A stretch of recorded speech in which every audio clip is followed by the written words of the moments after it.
there's been a lot of talk of late of monetary policy failure, the letter that you've written to the government, which none of us have seen. But I want to ask you if you think, on hindsight, you could have done anything differently. It's a hypothetical question. Hindsight is always 20/20. But do you think you could have done anything differently or would have done anything differently in the last 1 year? I think we have been on the right path. Okay. That is our assessment. I mean, people can hold different opinions. I'll tell you why. You see, the inflation even during 2020 later part, around October of 2020, inflation had gone up. It had touched 6%. And there was market expectation in some segments of the market that RBI will probably increase the rate. There were people who were saying that RBI should now turn the focus to inflation and increase the rate. But our assessment showed that going into January or so of 2021, the inflation will come down. And indeed, it came down. Then 2021, again, in the latter part of 2021, the inflation was gradually going up. In the February MPC, which was very critical, the inflation projection which we had for that financial, for the next financial year, that is from 2021-22, for that financial year, our assessment of the average inflation was that it was going to be 4.5%. The professional forecasters in the market, their forecast ranged between 4.6 to about 5.2%. Whatever it is, inflation was going to be around, in the worst situation, around 5%. We had done our scenario analysis assuming crude at even higher prices at $95 per barrel, $100 per barrel, and we found that the inflation in the worst situation would be around 5%. Now, growth was recovering. We wanted a safe landing of the economy during the year 21-22. So in February, contrary to what somebody may say that RBI probably should have increased towards the end of around, let's say, December 21 or February 22.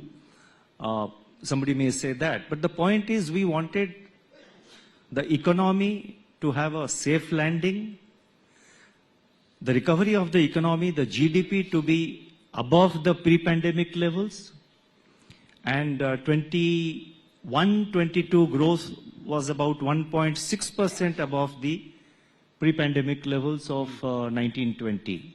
I'm giving a long answer, but I think it's a very interesting answer. Please go ahead. It is necessary. So, economy was recovering. We wanted a safe landing for the economy in terms of the growth figures.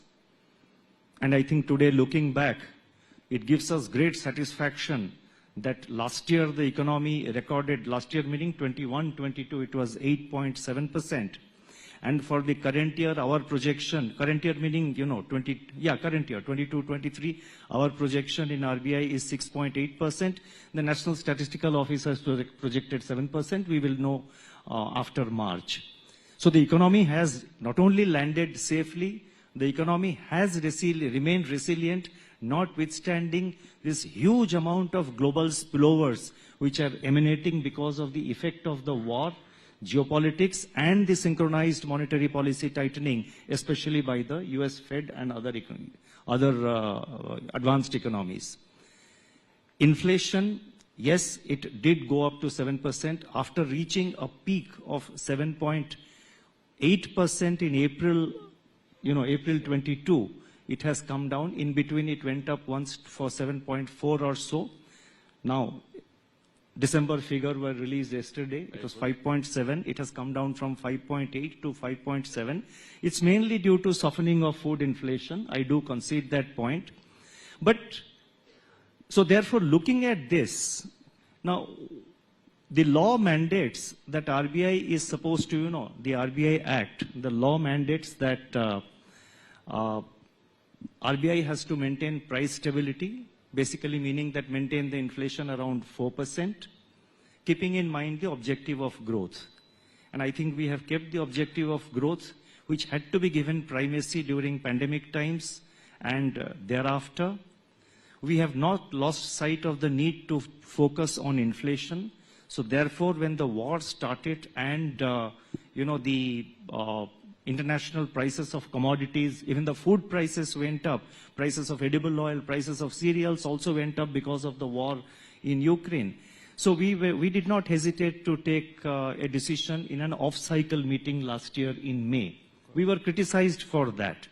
But it was necessary because we didn't want to give a big shock in our June monetary policy. So we split it. We did 40 basis point increase in May and another, we did another 50 basis point increase. So even looking back, I think we have been on the right course.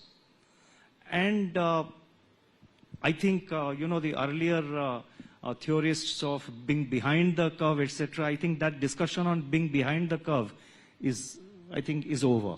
Okay, that's a long answer. Have we just very long answer, but it had to be explained. In this long answer, have you just paraphrased your letter to the government? I have said it earlier. It's an intelligent guess which everybody can make, and I'm sure anybody else can make in this room. But broadly, yes, I think, in a way, manner of speaking, broadly, yes. Broadly, yes. You spoke about this inflation targeting band. Would you go as far as to say, given the way inflation is moving and the kind of volatility in prices we are seeing globally, that whole notion of that target band needs to be revisited today? I would not think so at this point of time.